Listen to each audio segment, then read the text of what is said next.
Soyez les bienvenus dans cette première vidéo de recherche opérationnelle.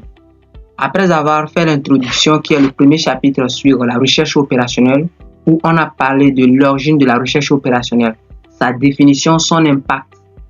Et nous avons maintenant le deuxième chapitre qui est la programmation linéaire en variable continue. Et je pense que c'est nécessaire pour que je fasse une vidéo sur ça parce que les données ne peuvent pas être expliquées en audio. Donc, à ce niveau, l'introduction. La programmation linéaire a pour objet de déterminer la meilleure des solutions qui satisfont aux contraintes d'une certaine catégorie de problèmes. Donc, lorsque vous faites la programmation, l'objectif que vous allez essayer de poursuivre, c'est de trouver une solution optimale, tout en sachant que cette solution doit satisfaire les contraintes, vous voyez, les contraintes de la catégorie de problèmes. Alors, en général, ces problèmes consistent à repartir des ressources. Comme je l'avais dit tôt, la recherche opérationnelle permet d'allouer de manière efficace, ou efficiente plutôt, ça serait nécessaire, les ressources. Donc, pour ces ressources-là, nous avons comme par exemple l'argent, les matières premières et les maîtres d'œuvre, etc.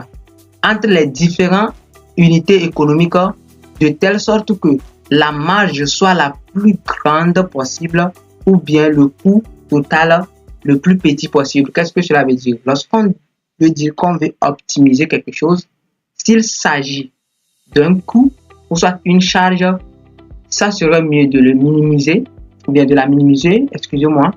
Et puis s'il s'agit d'un produit, ça serait comment? Évident de le maximiser. Voyons donc, raison pour laquelle lorsqu'on fait recherche opérationnelle, soit c'est maximisé, soit c'est minimisé. Les chiffres d'affaires, les gains, les profits sont maximisés, tandis que les charges, les coûts sont minimisés. Alors, les applications de la recherche opérationnelle sont fortement nombreuses. Et voici ou bien voilà quelques exemples. Comme par exemple, une entreprise va déterminer la production journalière de chaque type de produit pour examiner le profit total. À condition que, vous voyez, non, ce sont les contraintes, ça.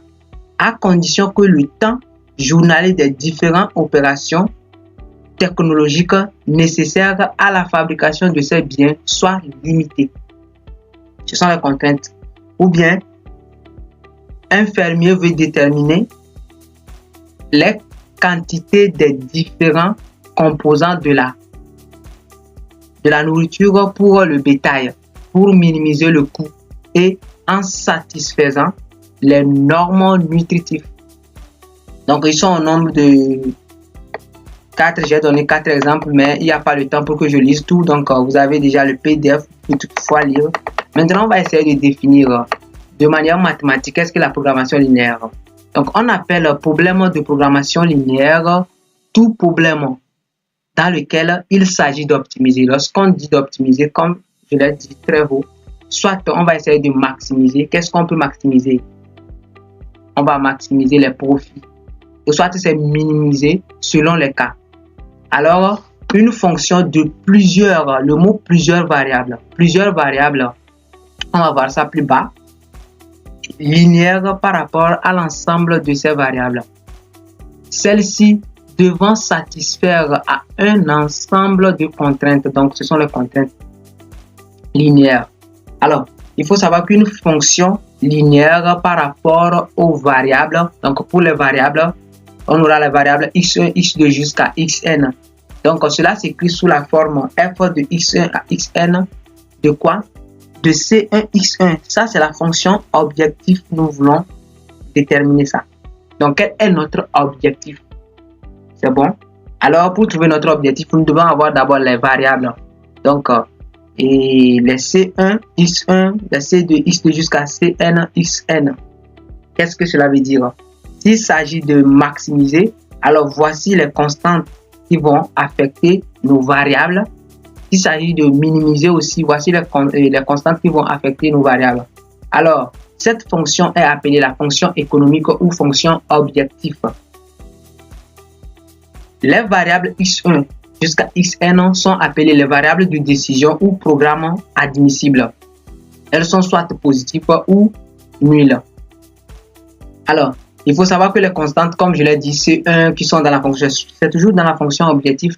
Les C1 constituent les constantes qui sont appelées les coefficients économiques. Maintenant, en dehors de ça, je vous ai dit que une fois nous avons notre objectif, c'est-à-dire notre fonction objectif, il faut que cela satisfasse certaines contraintes. Donc, voici les contraintes. Donc, les contraintes peuvent être notées A1 ou bien AI1, X1, ainsi de suite. Cela soit inférieur ou égal à B1. B1, ce sont les disponibilités, les ressources. Donc, on va trouver ça en bas. Je vais vous expliquer plus cela en bas. J'espère que ça peut aller, non? Ok. Et voici les contraintes. Ça peut être inférieur ou égal. Ça peut être supérieur ou égal. Ou bien ça peut être comment? Égal aussi. Donc, il faut savoir que ces contraintes sont appelées les contraintes fonctionnelles. Alors, on continue. Nous avons les formes. On a la forme mixte, forme canonique, forme standard. Qu'est-ce qu'une forme standard? Il faut savoir que lorsque toutes les contraintes, donc je l'avais dit en haut, regardez bien les contraintes, soit c'est inférieur, supérieur ou égal. Maintenant, si c'est inférieur ou supérieur, on dit que c'est une forme canonique. Si c'est égal, on dit que c'est une forme standard. Mais si c'est mélangé, on dit que c'est une forme comment mixte. Regardez exemple. Lorsque toutes les contraintes représentent des égalités, le programme est dit comment? Est dit sous forme standard, comme par exemple maximisation z égale. Voici notre fonction objectif. Notre fonction objectif, c'est de maximiser z, tel que z est égal à 3x1. Le x1 là est égal à la variable de décision, ou bien la variable admissible, plus 5x2. Quelles sont les contraintes que cette fonction doit respecter? Donc, les contraintes que cette fonction doit respecter, il faut que le x1 soit égal à 4, le 2x2 soit égal à 12 et 3x1 plus 2x2 soit égal à 18.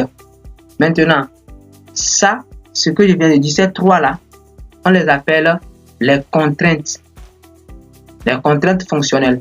Maintenant, ces éléments-là, on les appelle les fonctions de non-négativité. Les fonctions de non-négativité. Ça, c'est la fonction objectif. Les trois là constituent les sous-contraintes, ou bien les contraintes fonctionnelles. Et ceux-là constituent quoi? Les fonctions, ou bien la fonction de non-négativité. Allons-y, on va prendre forme canonique, comme je vous ai dit. Voici toujours notre fonction. Donc, lorsque toutes les contraintes représentent des inégalités au sens large, le programme est dit comment? Sous forme canonique.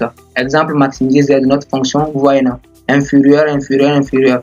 Ou bien supérieur, inférieur, supérieur, supérieur. Vous voyez non? Ou bien la fonction mixte. La fonction mixte, regardez bien, la fonction mixte, soit c'est inférieur, soit c'est égal, soit c'est supérieur. Maintenant, on va voir les fonctions, les étapes de la recherche opérationnelle. Cette partie est cruciale. C'est bon? Parce que ce que vous voyez en haut, ça, c'est un problème qu'on a modélisé. Donc, nous, on va essayer de voir comment on peut modéliser un problème. Très important. Il faut savoir que les étapes de modélisation d'un problème de la programmation linéaire, la première des choses qu'il faut faire, c'est d'identifier les variables de décision du problème. Une fois qu'on a identifié les variables de décision, n'oubliez pas cela, nous allons exprimer la fonction économique ou fonction objectif en fonction de ces variables qu'on a identifiées, en précisant s'il s'agit d'un problème de quoi? À maximiser ou à minimiser. Vous voyez, non? Tout en tenant compte des contraintes. Voilà. Et après, nous allons essayer maintenant de formuler les contraintes sous forme d'équation ou d'inéquation linéaire. C'est fini. Vous faites ceci, le tour est joué. Alors, si c'est ça le cas, donc pour identifier les variables de décision, il y a une question qu'il faut se poser. Vous vous posez cette question. Quelle information nous avons? Ou bien, quelle information nous faut-il pour que le problème qui est soit maximisé ou minimisé soit résolu? Alors, il faut savoir aussi qu'on minimise les coûts, les dépenses, la consommation et on maximise le profit, le bénéfice, le rendement, ainsi de suite. Voici le tableau très nécessaire qui va vous permettre de modéliser un problème. N'oubliez pas ce tableau. Lorsque vous prenez ce tableau-là, regardez bien comment ce tableau est formulé. La première des choses, nous avons des ressources, les éléments qui vont nous permettre d'atteindre nos objectifs. Les ressources seront alignées ici. Après ces ressources-là, nous aurons les activités ici. Les activités ici, c'est la production qui est notre activité. Nous devons avoir ces produits-là ici. Maintenant, comme nous avons les ressources ici, la quantité disponible pour ces ressources vont se trouver à ce niveau. Comme par exemple, si c'est une usine ici qu'il nous faut, alors, par exemple, bon, on va trouver ça dans l'exercice pour que la vidéo ne soit pas trop longue. Donc, comme je le disais, nous avons les ressources ici qui vont nous permettre de produire, par exemple, nous avons les activités à ce niveau, c'est bon, et nous avons les quantités disponibles, les quantités maximales disponibles. Et s'il vous plaît, la contribution de chaque activité à Z. Donc ici, c'est ici, vous allez voir, si vous allez écrire ici, soit c'est maximisé, soit c'est minimisé. C'est bon? Et vous allez voir que la fonction objectif se crée juste avec ces éléments-là. Regardez, ces éléments-là, on les prenne pour écrire la fonction objectif. Et cette partie, jusqu'ici, voilà, sont pris pour écrire la fonction comment? Les contraintes. Vous voyez, non? Sont pris pour écrire les sous-contraintes. Alors, on va prendre un cas très simple et vous allez voir. Alors, prenons le cas. Exercice 1. On dit une entreprise cherche. Bon, avant cela, ces deux exercices, on va essayer de faire. Le premier exercice, c'est que eux-mêmes nous ont fait le tableau et puis facilement, je vais écrire le problème. Le deuxième exercice, ils ne nous ont rien fait. Ils ont parlé, nous-mêmes, on va faire le tableau et ensuite, nous-mêmes, on va modéliser. Alors, le premier exercice, on dit une entreprise cherche à fabriquer deux biens. Donc, vous voyez, non? L'objectif, c'est de fabriquer deux biens qui seront assemblés dans 3 usines. Voilà, ici, nous avons les ressources. Voilà, avec des ressources à temps limité. Et redynamiser les affaires de la société. L'équipe de la recherche opérationnelle doit obtenir des estimations raisonnables des paramètres nécessaires en faisant appel à des collaborateurs clés. Le personnel dans les diverses unités de la société, le personnel de la division de la fabrication à fournir des données de la première catégorie de biens. L'estimation de la deuxième catégorie de biens nécessite une analyse par les ingénieurs impliqués dans la fabrication et les conceptions, etc., etc. Donc, nous, il n'y a pas le temps. Vous pouvez prendre le temps pour lire. Et après, on nous dit que le problème de programmation linéaire peut être donc exprimé de façon suivante dans le tableau. Ici, eux-mêmes nous ont aidé avec le tableau. Voici notre tableau. Regardez les ressources. C'est bon. Ils ont dit qu'ils veulent fabriquer combien de produits. Regardez. L'entreprise cherche. Donc, l'activité, c'est de faire quoi? C'est de fabriquer deux biens. Voici ces deux biens, on a mis ici. C'est eux-mêmes qui ont fait cela pour nous. Donc, voici les deux biens. Le premier bien et le deuxième bien. Voici notre ressource. C'est bon? Et il s'agit des usines. Eux-mêmes, ils ont dit que c'est 3 usines. C'est bon? Eux-mêmes, ils ont tout dit. C'est eux-mêmes qui ont dessiné tout. Hein. C'est 3 usines. Je veux juste faire la conformité de ce qu'ils ont dit. Voilà. Dans 3 usines avec des ressources en temps limité. Vous voyez, non? Voilà les ressources temps de production disponibles par semaine en heure. Vous voyez, non? Alors, je vais vous analyser ça, vous allez voir. Voici les usines. Vous me suivez? Voici les usines. Voici les biens. Maintenant, profit par bien. Donc, c'est un bien. Lorsqu'on produit ce bien-là, ça va nous générer $3. Lorsqu'on produit ce bien, ça va nous générer $5. Alors, pour produire ce bien, que faut-il faire? Alors, pour produire ce bien, le bien là doit passer dans la première usine et ça va nous consommer 1 heure. Dans la deuxième usine, ça ne va rien consommer. Du coup, ça ne va pas passer dans la deuxième usine. Et puis, ça va passer dans la troisième usine. Ça va nous consommer 3 heures de cette usine-là afin que le produit soit totalement commercialisable. Donc, c'est ça qui va nous fournir 3 euros. Deuxième produit, ça ne va pas passer dans l'usine, première usine. Ça va passer dans la deuxième usine. Ça va consommer 2 heures. Ça va faire 2 heures dans la troisième usine. Mais tout en sachant que dans la première usine, nous avons que 4 heures disponibles en semaine. Dans la deuxième, nous avons que 12 heures. Et dans la troisième, nous avons que 18 heures. On dit maintenant de faire la formulation mathématique du problème de programmation linéaire. Alors, je vais aller dans Word. Pour faire cela, vous allez voir. Alors, dans Word, j'ai déjà vérifié tout. Voici notre problème. Alors, que faut-il faire? Si vous voyez bien notre problème, c'est de maximiser parce que ici, ce sont les dollars. Nous avons produit nos biens, donc c'est de maximiser. Alors, pour commencer cela, on écrit maximiser et là, on écrit Z égale.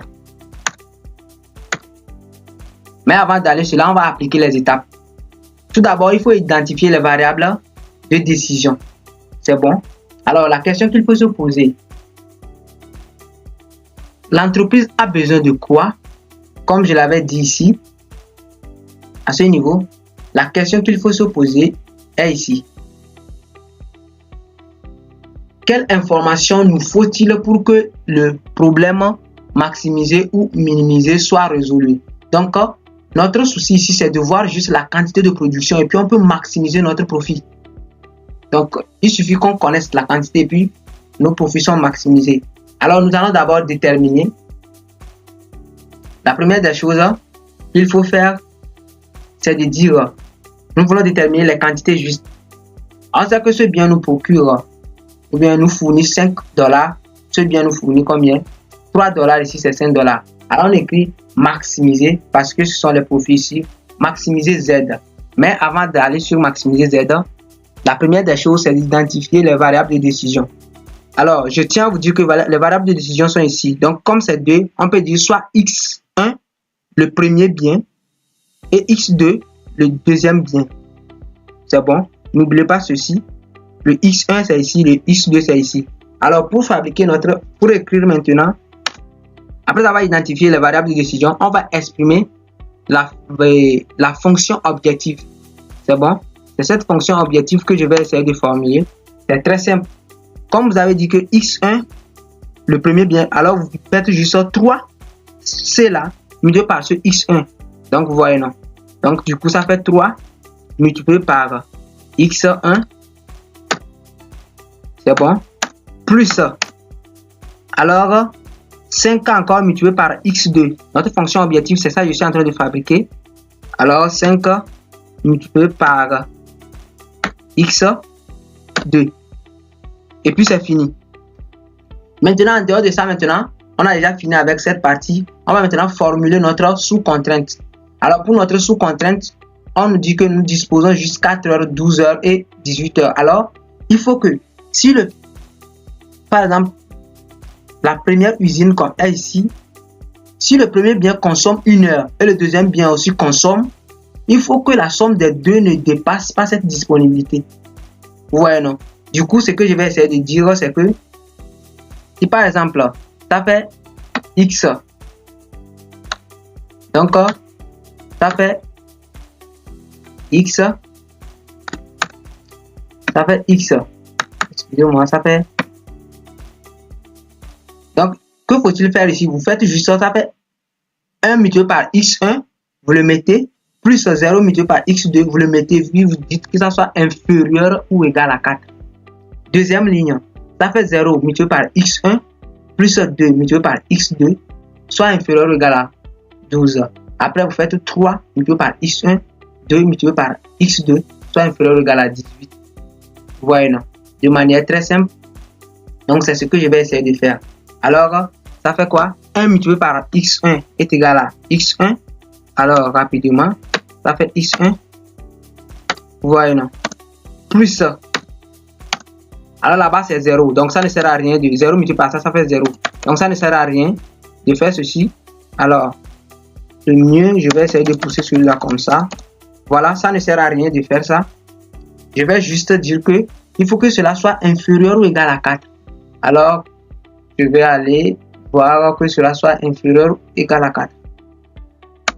Inférieur ou égal à 4.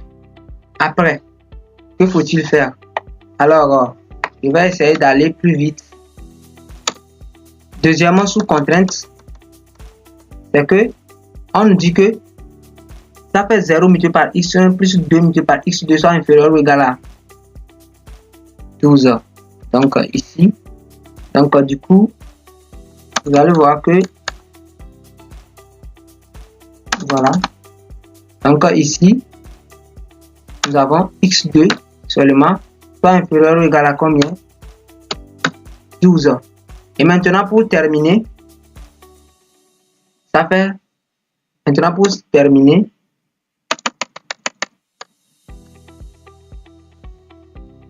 terminer, ça fait 3 multiplié par x1 plus 2 multiplié par x2.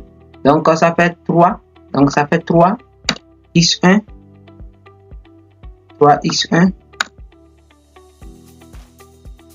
plus et plus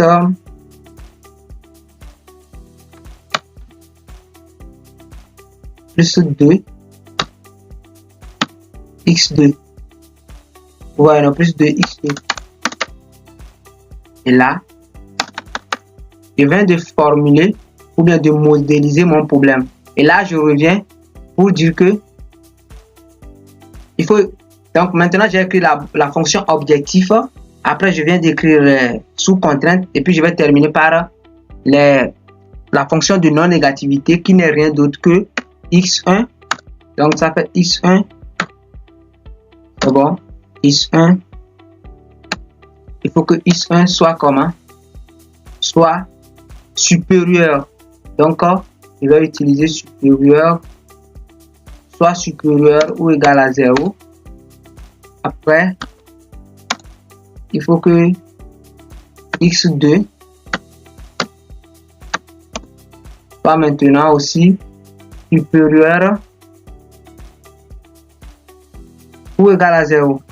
Voilà, je viens de finir ma fonction. Je viens de modéliser ça. Après, je vais vous apprendre comment il faut résoudre ce problème pour atteindre la solution optimale. Alors, on va aller sur la deuxième. C'est bon? La deuxième, nous-mêmes, nous allons essayer de voir comment on peut faire. Alors, la deuxième, c'est... Voilà, la deuxième. La deuxième, on nous dit, une entreprise fabrique deux produits A et B en utilisant une machine M et deux matières premières P et Q. On dispose chaque jour de 2 heures et de 8 heures de matière de M, donc ça fait matière première ça, et de 10 kg de P et de 36 kg de Q. Donc, on suppose que la production d'une unité de A nécessite 2 kg de P et 9 kg de Q. Et utilise la machine M durant 1 heure. Ainsi de suite pour la deuxième, ainsi de suite pour... Donc, regardez encore la troisième, on nous dit que... Excusez-moi. Les profits réalisés sont de 50 francs pour l'unité A et de 60 francs pour l'unité B. Donc, l'objectif que poursuit l'entreprise est de maximiser le profit qu'il pourra tirer par jour de ces deux produits en utilisant au mieux ses ressources. Alors, modéliser le problème sous forme canonique, après écrire la forme standard du problème. Donc, on va aller d'abord, comment on va essayer de fonctionner. Je vais vous fournir les éléments nécessaires. Mais avant cela, regardez notre tableau. Voici notre tableau, ici. Donc, ici, je vais dire le bien. Ici, nous sommes devant le bien A. Ici, c'est le bien B. C'est bon? Voici notre tableau. Je vous dis toujours, les ressources sont ici. les activités et puis les disponibilités. C'est bon? Alors, on va essayer d'aller et vous allez voir les éléments. Je vais relire et vous allez comprendre. Une entreprise fabrique 2 produits. Automatiquement, ce sont les activités. Je mets activité, le bien A, le bien B. En utilisant, on veut tomber sur les ressources A. Une machine M. Donc, nous avons la première ressource et 2 machines et 2 matières premières P et Q. Voilà. Nous avons combien de ressources? 3. Et on dispose pour chaque jour de 8 heures. Donc, ce sont les disponibilités à ce niveau. Alors, pour aller vite, on peut le faire rapidement, non? Alors, je sais que j'ai M, P et Q. Alors, les ressources, je sais que j'ai M,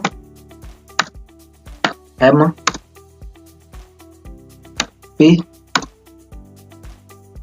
et Q. C'est bon? Voilà. M, P et Q. Voici nos ressources. J'ai déjà trouvé nos ressources. On dispose chaque jour de 8 heures de M, de 10 kg de P et de 36 kg de Q. Alors, rapidement, ce sont les disponibilités, ça. Ça fait 8 heures. Alors, rapidement, je le mets. Donc, 8 heures. 8 heures, je peux le mettre rapidement à ce niveau. 8 heures. Après, nous avons, je vais vérifier pour que je ne me trompe pas. C'est P qui a cela. Et M de 10 kg de P. Là, c'est bon. Le P, c'est 10 kg. Ça passe. Alors, je le mets. 10 kg. Ce sont les disponibilités, ça. Et après, nous avons 36 kg de Q. Alors, mais, on va voir le bien là. Ou bien, je vais suivre la logique pour terminer. Après ça, on nous dit que on dispose que la production d'une unité de A nécessite. Alors, regardez bien. La production d'une unité de A nécessite. Donc, on va voir les éléments que A va consommer jusqu'à ce que ça ne sorte un produit. Et on met, comme c'est maximisé, moi je peux toutefois mettre ici maximiser Z. Je peux toutefois mettre ici maximiser Z. C'est bon. Maximiser Z qui peut être là-bas. Alors on continue. Alors on me dit, pour la production d'une unité de A, ça nécessite 2 kg de P et 9 kg de Q. Et utilise la machine durant 1 heure. C'est très simple. Alors je viens ici. La machine, c'est ici. Cela a été utilisé pendant combien? 1 heure. Après cela, on a consommé combien? La production d'une unité de essence, 2 kg de P et 9 kg de Q. Alors je le mets en même temps. 2 kg. 2 kg. 2 kg et 9 kg. Après, on va voir encore pour le deuxième bien. Vous voyez comment j'évolue, non? Pour le deuxième bien, on me dit la production d'une unité de B nécessite 2 kg de P encore et 4 kg de Q. On utilise 2 heures. Donc rapidement, 2 heures. Je le mets ici. Excusez-moi. Ici, on va utiliser 2 heures. Mais en dehors de ça, on va utiliser 2 kg. Et puis 4 kg de celui-là. Vous voyez, non? Donc, ça reste cette partie et puis c'est fini. Et après, on nous dit que les profits réalisés sont de 50 pour l'unité A et de 60 pour l'unité B. Voilà notre profit. Alors, je le mets ici.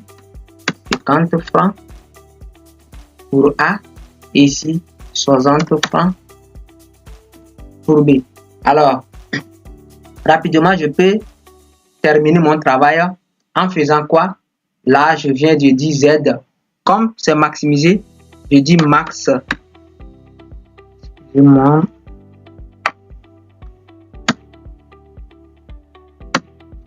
donc j'écris maximiser Z égale Z égale, donc il faut que cela descende un peu. Voilà, maximiser Z égale.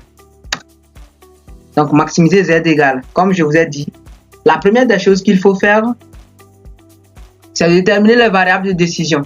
Nos variables de décision, on a déjà déterminé ça. C'est ça qui se trouve ici. Soit X1, le bien A, le X2, le bien B. Donc ça fait combien? Pour trouver le Z, on prend juste ces éléments-là. Alors je dis 50 de X1. 50 de X1. C'est bon. Plus 60. C'est bon. 60 de X2. Maintenant, je viens de formuler notre fonction objectif. Maintenant, je vais trouver les sous-contraintes. Donc, vous voyez, non? Pour les sous-contraintes, ça fait 1. C'est bon? Ça fait 1 multiplié par X1 plus 2 multiplié par X2, soit inférieur ou égal à 8 heures. 2 multiplié par X1, 2 multiplié par X2, soit inférieur ou égal à 10 heures, ainsi de suite. Alors, quelles sont les logiques cachées derrière cela? C'est très simple, je vais vous faire la lecture et vous allez voir. On veut produire le bien A. Pour produire le bien A, on a besoin d'une heure de machine M. On a besoin de matière première P de 2 kg et on a besoin de matière première Q de 9 kg. Et lorsqu'on arrive à produire ce bien, on va vendre ce bien-là à 50 francs. Pour le bien B aussi, c'est la même chose. On a besoin de 2 heures, on a besoin de 2 kg de P et on a besoin de 4 kg. Et puis on va vendre ce bien à 60 francs.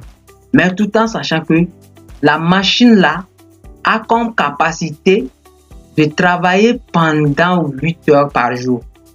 Donc, ces 8 heures là atteintes, la machine ne va plus continuer à travailler. Tout en sachant aussi que quoi? Dans le stock de matières premières, on n'a que 10 kg de P. Une fois c'est atteint, c'est fini. On n'a que aussi pour la matière première Q, on n'a que 36 kg. Alors comment faut-il optimiser cela? Quelle quantité faut-il produire pour être à l'optimum? Vous voyez, non? Donc rapidement, je vais essayer de déterminer notre fonction objectif. Et on a déjà écrit notre fonction objectif. Je vais terminer nos sous-contraintes. Alors ça fait quoi? Ça fait x1 plus 2. C'est bon. 2x2 de x2. Et là, je dis que c'est inférieur ou égal. Donc, inférieur ou égal. Je vais utiliser l'élément là. Inférieur ou égal. Inférieur ou égal à combien? Inférieur ou égal à 8 heures. Je mets 8 heures. Je continue. Là, comme c'est le même scénario, je vais essayer de faire comme ça. De coller au fur et à mesure. Voilà. Donc, regardez bien, nous on a besoin ici de 2. Donc, je mets 2. X1. Ici, on a besoin aussi de 2. Ça tombe bien. Et puis, ça doit être inférieur ou égal à combien? 10 kg. Et après, pour terminer, on a besoin ici de combien? De 9. Alors, je mets 9. Ici, on a besoin de 4. Je mets 4. Mais nous avons comme disponibilité combien? 36 heures. Maintenant, on va aller sur la fonction de non-négativité qui nous dit que il faut que, même si on n'arrive pas à produire, il faut que ça soit 0. C'est bon, si on n'arrive pas à produire le bien X là, il faut que ça soit 0. Donc, nos biens de production, la fonction de non-négativité, si on n'arrive pas à produire, ça ne va pas donner un stock moyen. Donc, il faut que ça, si on n'arrive pas à produire la quantité de X, alors il faut que ça soit supérieur ou égal à 0. Donc, les X, ce sont les quantités de production du bien A.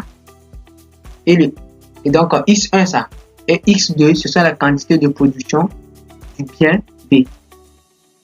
Maintenant, la question qu'on nous a posée, la question 3, mais la deuxième question c'est d'écrire ça sous forme standard. Lorsqu'on nous demande de mettre une fonction sous forme standard, c'est très simple, c'est d'enlever les inégalités là.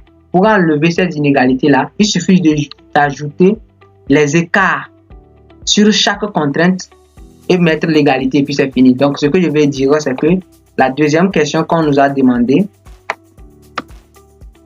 c'est que la question qui nous dit d'écrire la forme, donc c'est la forme augmentée. Forme augmentée. Donc pour la forme augmentée, je vais essayer de coller encore. Excusez-moi, je n'ai pas diffusé sur moi. Ok, je vais l'envoyer en bas pour que vous voyez très bien. Donc pour écrire la forme augmentée, je continue, j'écris ça comme ça. Maximiser Z égale. Des fois, on ramène cela de l'autre côté, c'est bon. On ramène cela, c'est-à-dire ça fait Z moins 50 X1 plus et moins encore 60 X2. C'est bon, je vais le faire comme ça.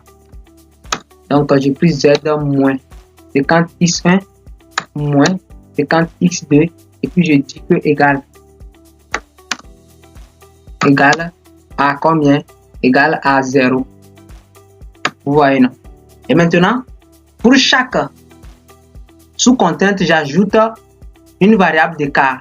Alors, je dis plus. C'est bon? Mais ce n'est pas à tout moment, il faut ajouter plus. C'est-à-dire, regardez bien. On veut avoir... Regardez les sous-contraintes. Lorsqu'on fait X1 plus 2X2, il faut que ça soit inférieur ou égal à 8.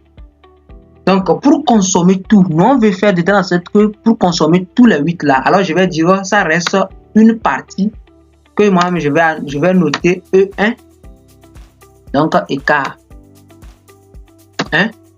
Lorsque j'ajoute ça, cette partie là sera consommée par l'écart là, donc ça devient égalité. Et puis cette partie aussi, je dis encore plus. Et puis je mets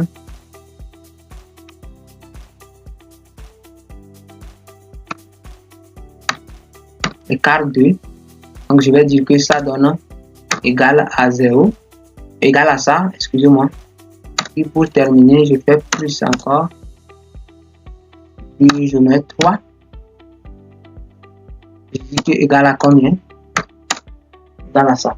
Et là, je dis que celui-là est supérieur ou égal à 0. Ça là est supérieur à 0. Et je crée encore ces sous-contraintes-là. Et aussi, ça c'est supérieur. Donc, je l'ai écrit que ça c'est supérieur ou égal à 0. Ainsi de suite. C'est supérieur ou égal à 0.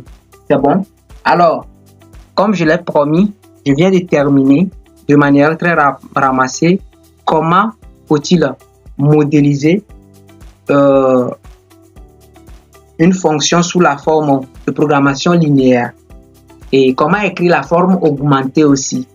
Donc dans les prochaines vidéos, je vais essayer de vous montrer comment faut-il résoudre ce problème pour déterminer la quantité optimale que cette société peut produire pour maximiser son profit. Alors si vous avez suivi jusqu'à la fin, mettez j'ai suivi. Et si vous avez compris, vous pouvez mettre dans les commentaires j'ai compris. Si vous n'avez pas compris, vous pouvez toutefois poser des questions dans les commentaires. Et on se dit à plus pour les prochaines vidéos.